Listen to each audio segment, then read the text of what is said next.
Ils ont envahi notre quotidien et vous êtes de plus en plus nombreux à ne plus pouvoir vous en passer. Eh bien, sachez que téléphone portable et tablettes ne seraient pas sans danger pour nous, mais surtout pour nos enfants. Ce soir, vous allez entendre le témoignage d'un Martiniquais frappé par un cancer de l'oreille interne. Pour les spécialistes qui l'ont suivi, aucun doute, sa maladie est liée aux ondes du portable. Franck Zozor, William Zebina. Ces images datent de 1995, c'est Rémi Villa, un nom que vous connaissez. Il a porté haut les couleurs de notre pays, un véliplanchiste, 4 fois champion du monde, 20 fois champion de la Martinique. Mais ce que l'on sait moins, c'est qu'il a été touché il y a quelques années par un cancer, une tumeur à l'oreille interne. Soigné à l'hôpital Pellegrin à Bordeaux, ses médecins lui expliquent que cette tumeur serait liée à l'utilisation du téléphone portable.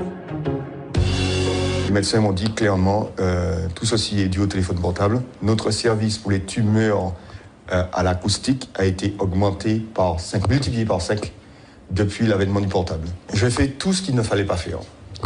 Dormir avec un téléphone à côté de ma tête, à 30 cm de ma tête. Chose à ne jamais faire. Donc il faut éteindre impérativement son téléphone portable quand il est dans une chambre ou le laisser à l'extérieur.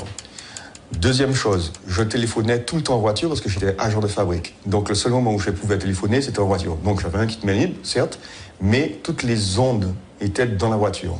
Et à Bordeaux, les spécialistes lui ont expliqué comment les ondes magnétiques du portable agissaient sur l'oreille interne. Vous avez dû pu contraster par vous-même que quand vous téléphonez longtemps, votre oreille chauffe. Et bien ça, qu'est-ce que ça fait? Ça simplement cuit votre oreille.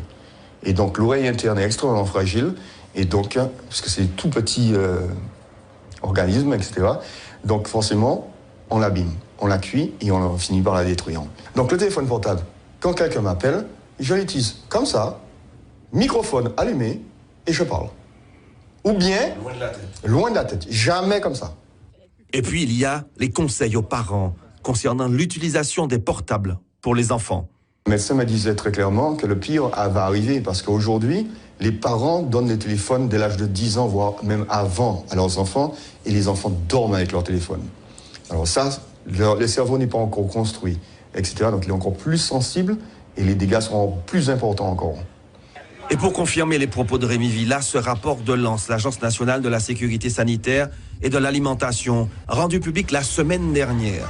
Il recense les sources auxquelles sont exposés les enfants, Wi-Fi, jouets connectés, téléphones portables, tablettes. Mais ce que l'on apprend dans cette étude, c'est que des chercheurs japonais et taïwanais ont trouvé que ces ondes agiraient sur la santé mentale des préadolescents.